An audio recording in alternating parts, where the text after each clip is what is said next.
Lorsque Pierre est sorti de la barque pour marcher sur l'eau, sa foi était forte. Mais alors que les vagues s'abattaient autour de lui, le doute est apparu et il a commencé à s'enfoncer.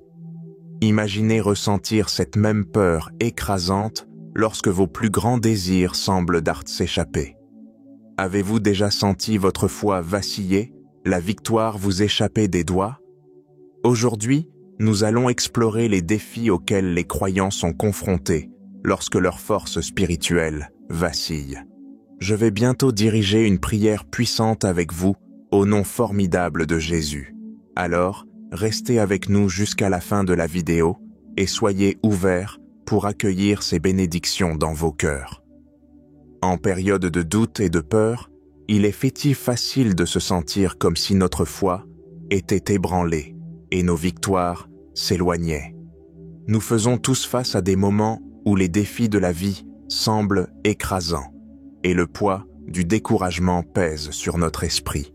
Éphésiens 6, verset 12, nous rappelle « Car nous n'avons pas à lutter contre la chair et le sang, mais contre les princes, contre les puissances, contre les dominateurs de ce monde de ténèbres, contre les esprits méchants dans les lieux célestes. » Réfléchissez-y, combien de fois nous retrouvons-nous à lutter contre le doute, écrasés par la peur ou consumés par le découragement?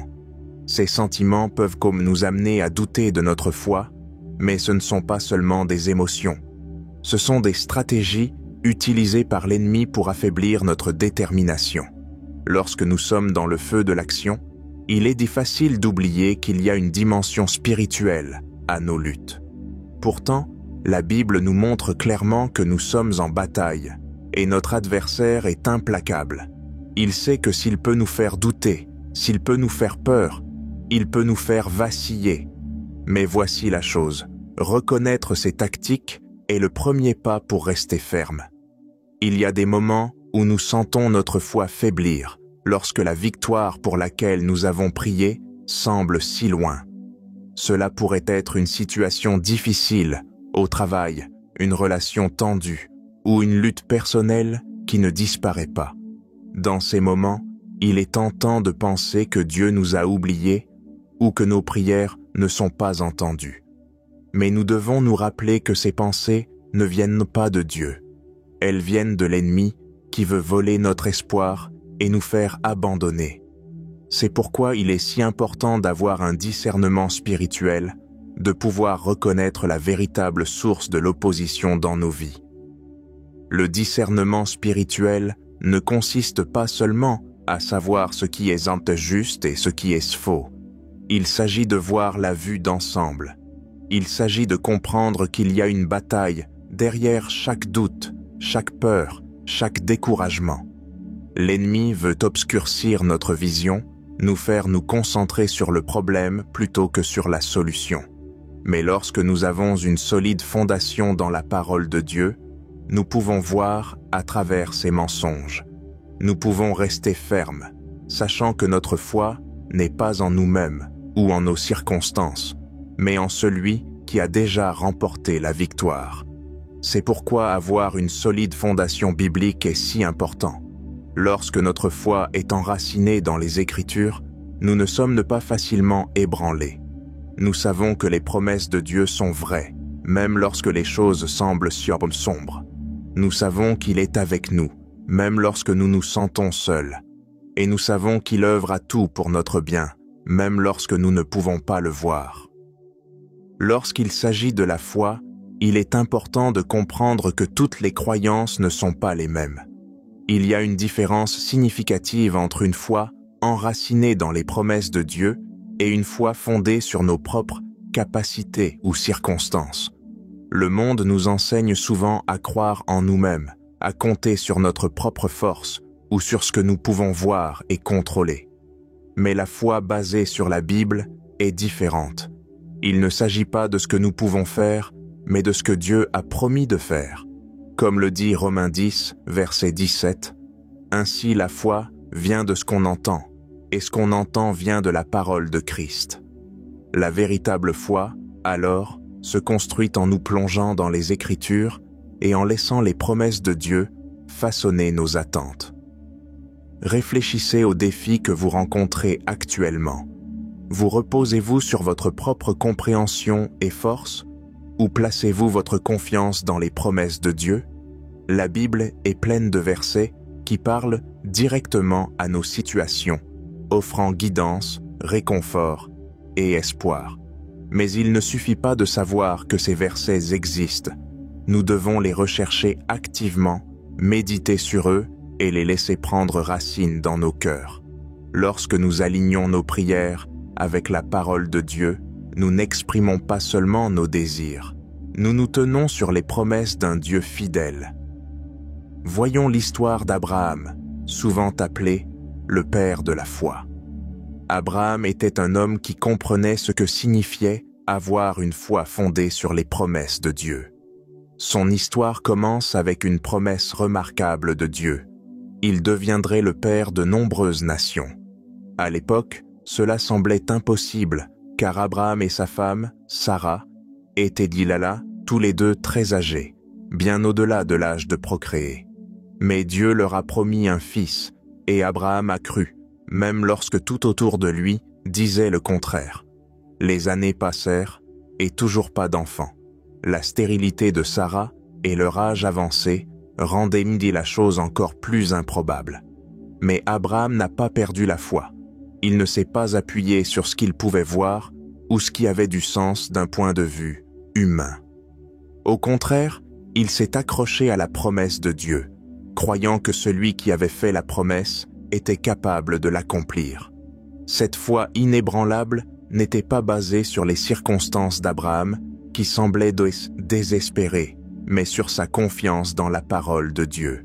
Et comme nous le savons, Dieu a tenu sa promesse. Sarah a donné naissance à un fils, Isaac, qui est devenu le premier de nombreux descendants, comme Dieu l'avait promis. La foi d'Abraham est un exemple puissant pour nous.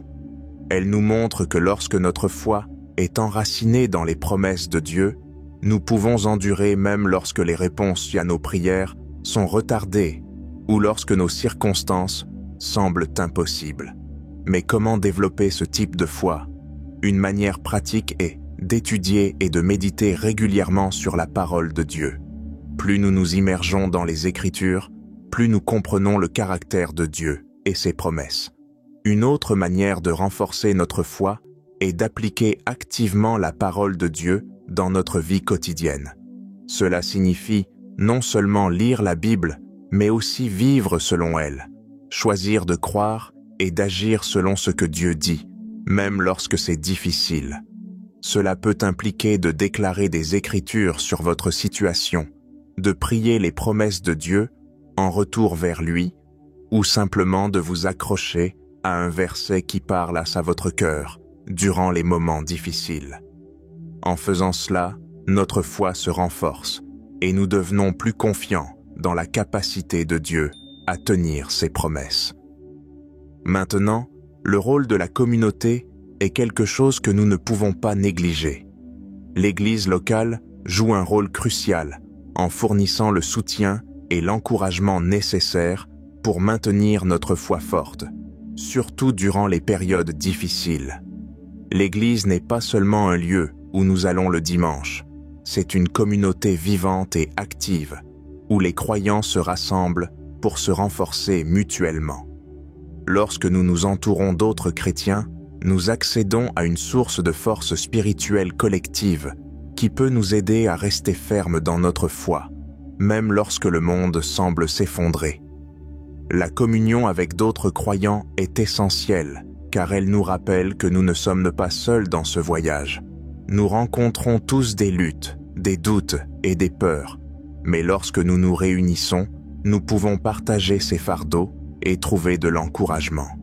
Il est facile de se sentir isolé dans notre foi lorsque nous traversons des moments difficiles, mais la Bible nous encourage à nous rassembler, à nous soutenir mutuellement et à nous stimuler à l'amour et aux bonnes œuvres. Lorsque nous participons régulièrement à la communion, nous sommes rappelés de la fidélité de Dieu et de la puissance de son peuple uni. 1 Corinthiens 12, verset 27, nous dit « Vous êtes le corps de Christ, et vous êtes chacun membre pour votre part. Ce verset parle de la belle vérité que chacun de nous, en tant que croyant, joue un rôle unique et important dans le corps du Christ. L'Église est plus qu'une simple collection d'individus. C'est un corps uni avec Christ comme tête. Cette image de l'Église comme le corps du Christ est puissante car elle nous montre que nous sommes interdépendants. Tout comme un corps physique a besoin de chaque partie pour fonctionner correctement, l'Église a besoin que chaque membre apporte ses dons, talents et forces. En tant que corps du Christ, l'Église est appelée à résister aux forces des ténèbres, non seulement en tant qu'individu, mais comme un front uni. Par la prière, le culte et l'enseignement de la parole de Dieu, l'Église nous prépare à résister à l'ennemi et à rester ferme dans notre foi. En période d'épreuve, l'Église devient un refuge, un lieu où nous pouvons trouver force et encouragement pour continuer à combattre le bon combat. Un des aspects clés d'être membre d'une communauté chrétienne est la responsabilité qu'elle implique. Dans un environnement ecclésial sain, nous sommes encouragés à vivre notre foi de manière authentique et à nous tenir mutuellement responsables dans notre marche avec Dieu. Cela ne signifie pas juger ou condamner les autres. Au contraire, cela signifie soutenir aimablement les uns les autres, aider chacun à grandir et se challenger mutuellement à rester fidèles à la parole de Dieu. La responsabilité au sein de l'Église est un outil puissant pour la croissance spirituelle, car elle nous aide à rester sur la bonne voie, même lorsque les choses se compliquent. Le soutien mutuel au sein de la communauté chrétienne est un autre facteur important pour renforcer notre foi. Lorsque nous faisons face à des difficultés, avoir des personnes qui peuvent prier avec nous, offrir des conseils ou simplement être présentes pour écouter peut faire toute la différence. La Bible nous appelle à porter les fardeaux les uns des autres, et cela n'est possible que lorsque nous sommes réellement connectés à notre famille d'Église. À travers les petits groupes, les réunions de prière et d'autres formes de communion, nous pouvons construire des relations profondes et significatives qui fournissent le soutien nécessaire pour garder notre foi forte. Aligner nos vies avec les principes bibliques est essentiel pour maintenir une foi forte et nette et inébranlable. Lorsque nous vivons selon la parole de Dieu, nous renforçons non seulement notre relation avec lui, mais nous nous préparons aussi à affronter les défis que la vie apporte inévitablement.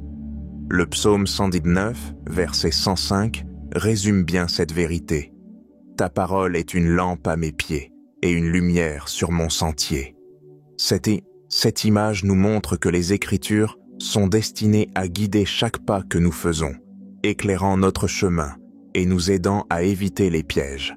Cependant, lorsque nous nous éloignons de ces principes, les conséquences peuvent être profondes, menant à une foi affaiblie et à une confusion spirituelle. L'éloignement de la parole de Dieu peut se produire progressivement, souvent sans que nous en prenions réellement conscience. Nous pourrions commencer par négliger le temps régulier passé dans les Écritures, permettant à l'agitation de la vie de chasser notre engagement à étudier la Bible. À mesure que cette habitude se forme, nous commençons à nous fier à notre propre compréhension et à la sagesse du monde, qui est souvent en conflit avec les enseignements de Dieu. Avec le temps, cela mène à des décisions et des comportements qui sont en décalage avec la volonté de Dieu, résultant en un sentiment de déconnexion spirituelle. Plus nous nous éloignons de la vérité des Écritures, plus nous devenons vulnérables aux doutes, à la peur et à l'influence subtile du péché, qui peuvent éroder notre foi. Un exemple puissant du pouvoir transformateur du retour à la parole de Dieu se trouve dans l'histoire du roi Josias. Josias est devenu roi de Juda à l'âge de 8 ans, héritant d'un royaume plongé dans l'idolâtrie et éloigné des voies de Dieu. La nation avait depuis longtemps abandonné les commandements et le livre de la loi avait été oublié. Cependant, pendant son règne, un événement significatif s'est produit. Lors de la réparation du temple, le grand prêtre découvrit le livre de la loi. Cette découverte marqua le début d'un profond réveil spirituel. Lorsque le livre de la loi fut lu à Josias, il fut frappé par l'ampleur de l'éloignement du peuple des commandements de Dieu. Il déchira ses vêtements en signe de profonde douleur et de repentance, reconnaissant la gravité de leur désobéissance. Josias prit alors des mesures immédiates et décisives pour restaurer la relation du pays avec Dieu. Il rassembla le peuple et renouvela l'alliance avec le Seigneur, s'engageant à suivre ses commandements de tout son cœur. Josias entreprit une réforme complète, détruisant les idoles, supprimant les autels païens et rétablissant le culte approprié de Dieu. Son engagement à marcher à la lumière de la parole de Dieu transforma non seulement sa propre vie, mais également suscita un réveil qui ramena les cœurs du peuple vers Dieu. L'histoire de Josias montre l'importance de revenir à la parole de Dieu, surtout lorsque nous réalisons que nous nous sommes égarés. Elle nous montre qu'il n'est donc jamais trop tard pour réaligner nos vies avec les principes de Dieu et que le faire peut avoir un impact puissant, tant sur le plan personnel qu'au sein de nos communautés. Mais comment pouvons-nous intégrer concrètement la parole de Dieu dans notre vie quotidienne pour nous assurer que nous marchons dans la lumière? Une manière est d'établir une habitude quotidienne de lecture et de méditation des Écritures. Cela ne doit pas être écrasant. Commencez par quelques taux versets, chaque jour, en prenant le temps de réfléchir à leur signification et leur application. Une autre manière de garder la parole de Dieu centrale est de mémoriser des versets clés qui résonnent avec votre saison actuelle de vie. Lorsque ces versets sont stockés dans votre cœur, ils servent de guide constant et de source de force, surtout durant les périodes d'épreuve. Incorporer les Écritures dans vos prières est également une pratique puissante. Lorsque vous priez en retournant la parole de Dieu vers lui, vous alignez non seulement vos désirs avec sa volonté, mais vous renforcez également votre foi dans ses promesses. Il est aussi conseillé de chercher des occasions de discuter de ce que vous apprenez avec les autres.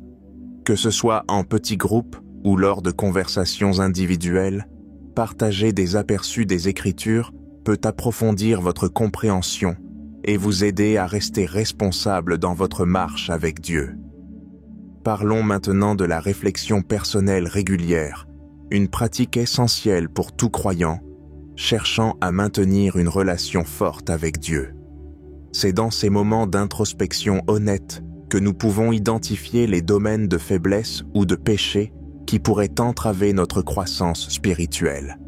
Sans un examen de soi régulier, il était facile de devenir complaisant ou aveugle aux aspects de notre vie qui nous éloignent de Dieu. En prenant le temps de réfléchir, nous permettons au Saint-Esprit de révéler tout péché caché ou attitude nécessitant correction, nous guidant ainsi sur le chemin de la justice. Marcher dans la lumière signifie vivre de manière transparente devant Dieu, en alignant nos actions et pensées avec sa volonté. Lorsque nous marchons dans la lumière, nous maintenons une communion étroite avec Dieu, expérimentant plus pleinement sa présence et sa guidance. Cependant, lorsque nous nous écartons de ce chemin, même de petite façon, cela peut entraîner un affaiblissement progressif de notre foi. De petits compromis peuvent même se transformer en problèmes de plus importants qui affectent notre santé spirituelle. L'examen de soi nous aide à détecter ces problèmes tôt, nous donnant l'opportunité de nous repentir et de revenir à la lumière avant de nous éloigner trop. Un domaine qui nécessite souvent un examen de soi minutieux est celui du manque de pardon. Le manque de pardon est comme un poison qui pénètre dans nos cœurs, affectant non seulement nos relations avec les autres, mais aussi notre relation avec Dieu. Il est facile de justifier le fait de garder des rancunes, surtout lorsque nous avons été profondément blessés, mais le manque de pardon crée une barrière entre nous et Dieu. il peut entraver nos prières et bloquer le flux de ses bénédictions dans nos vies. La Bible nous avertit à ce sujet de manière répétée, car le manque de pardon est un péché qui impacte directement notre foi et notre bien-être spirituel. Mais comment aborder l'examen de soi de manière productive sans tomber dans la condamnation ou la culpabilité excessive? Il est important de se souvenir que l'examen de soi n'est pas une question de se punir pour nos manquements. Il s'agit plutôt de chercher l'aide de Dieu pour les surmonter. 1 Jean 1, verset 9, nous donne cette assurance. Si nous confessons nos péchés, il est fidèle et juste pour nous les pardonner. Le pardon de Dieu est toujours à notre disposition, mais nous devons venir à lui avec un cœur sincère, reconnaissant nos péchés et demandant sa grâce pour changer. Lorsque nous nous examinons, nous devons le faire à la lumière de l'amour et de la miséricorde de Dieu. Au lieu de nous concentrer uniquement sur nos échecs, nous devrions également reconnaître les progrès que nous avons réalisés et les manières dont Dieu travaille dans nos vies. Cette approche équilibrée nous permet de croître sans être accablés par la culpabilité. Il est également utile de demander au Saint-Esprit de nous guider pendant nos moments de réflexion personnelle, en lui faisant confiance pour révéler doucement ce qui doit changer sans nous condamner. Pour maintenir une pratique saine de l'examen de soi, il peut être utile de réserver des moments réguliers pour la réflexion, peut-être à la fin de chaque jour ou chaque semaine. Pendant ces moments, nous pouvons passer en revue nos actions, pensées et attitudes, en demandant à Dieu de nous montrer où nous devons nous améliorer. Il est également précieux d'incorporer les Écritures dans ce processus, en utilisant la Bible comme un miroir pour réfléchir à nos vies. Maintenant, lorsque nous demandons l'aide de Dieu, nos motivations sont-elles alignées avec sa volonté ou sont-elles uniquement motivées par l'intérêt personnel? La Bible nous appelle à chercher d'abord le royaume de Dieu dans tout ce que nous faisons. Matthieu 6, verset 33, nous rappelle « Cherchez d'abord le royaume de Dieu et sa justice ». Ce verset souligne l'importance de donner la priorité au désir de Dieu plutôt qu'au nôtre, en veillant à ce que nos motivations soient pures et conformes à son dessein. Lorsque notre foi devient trop centrée sur nous-mêmes, elle peut nous entraîner sur une voie dangereuse. Nous pourrions commencer à traiter Dieu comme une machine distributrice, en espérant qu'il exauce nos demandes simplement parce que nous les avons exprimées. Cette approche ignore le fait que la volonté de Dieu est souveraine et que ses plans pour nous sont bien plus grands que tout ce que nous pourrions imaginer. Une illustration puissante de la pureté des motivations dans la foi se trouve dans l'histoire de la pièce de monnaie de la veuve. Dans l'évangile de Marc, Jésus se trouve au temple, observant les gens faire leurs offrandes.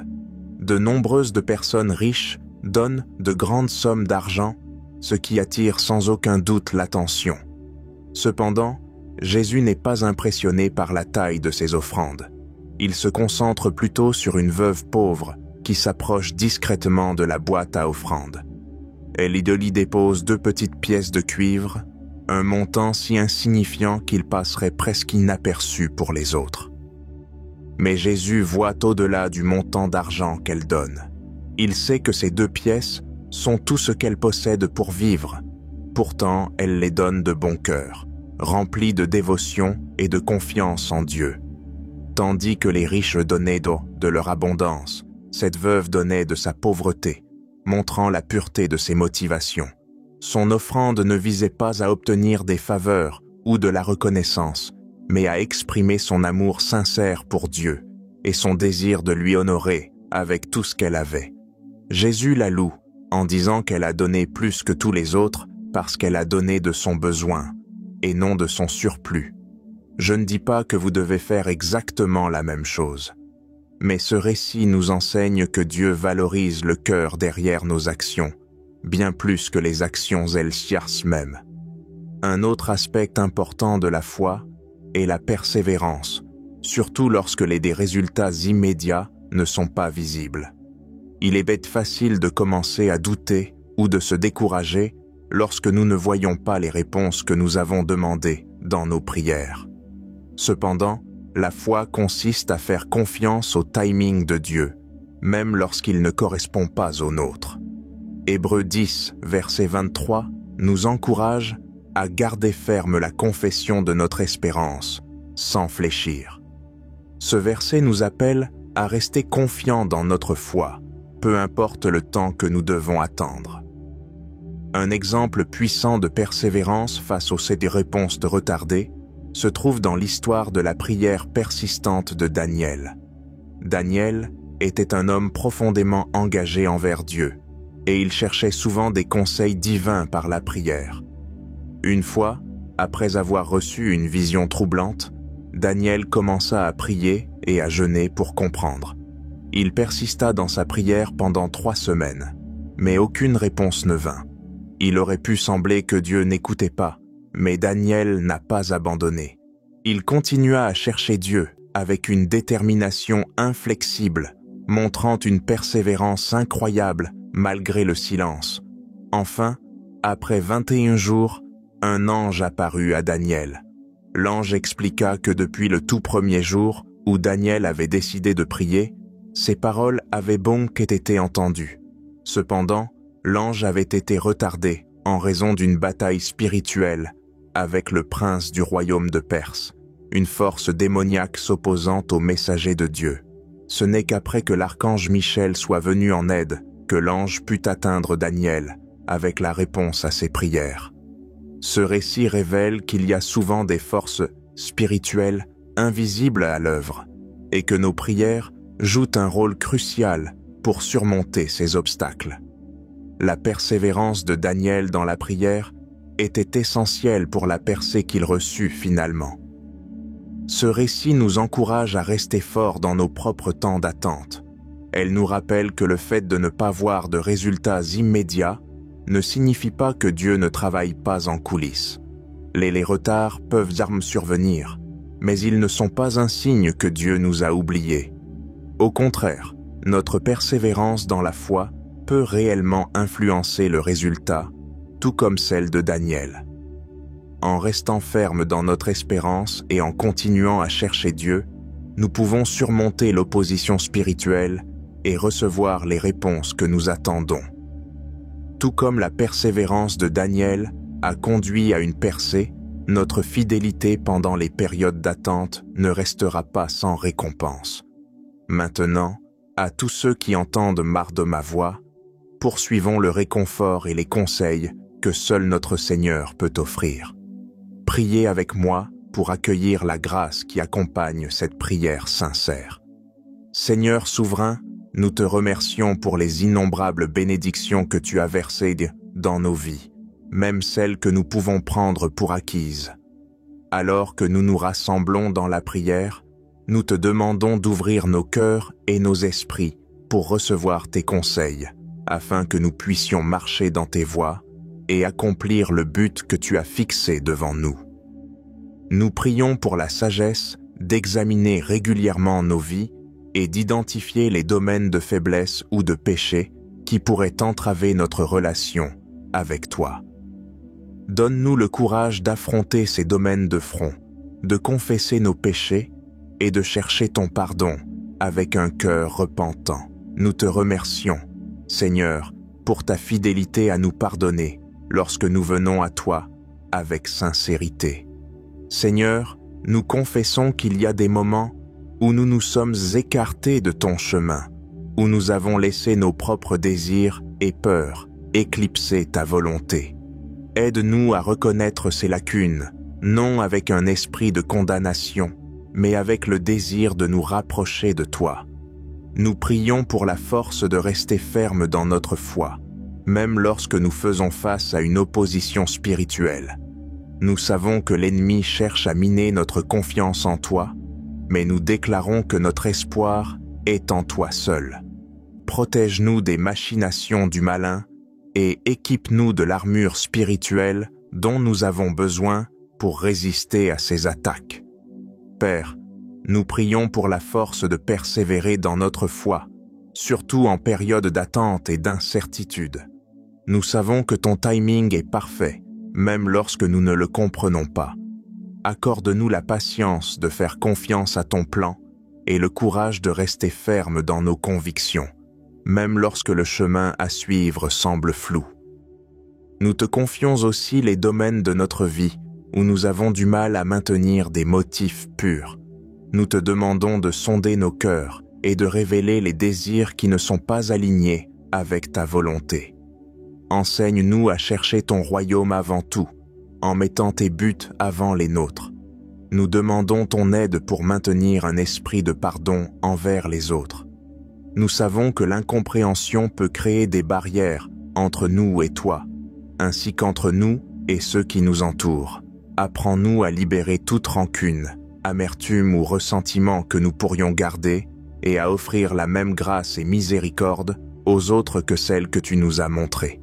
Seigneur, alors que nous cherchons à aligner nos vies avec ta volonté, nous te demandons de continuer à nous guider et à nous diriger. Montre-nous le chemin que tu as tracé pour nous et aide-nous à le suivre avec confiance et obéissance. Nous te demandons tout cela au nom de ton Fils, Jésus-Christ, notre Sauveur et Seigneur. Amen. Nous espérons que vous vous sentirez mieux après avoir entendu cette prière. Veuillez cliquer sur le bouton « J'aime » de la vidéo et vous abonner à notre chaîne, si vous souhaitez nous soutenir. Et si nous restions sur cette voie inspirante et pleine de foi. Pour ce faire, cliquez sur la vidéo qui s'affiche sur votre écran.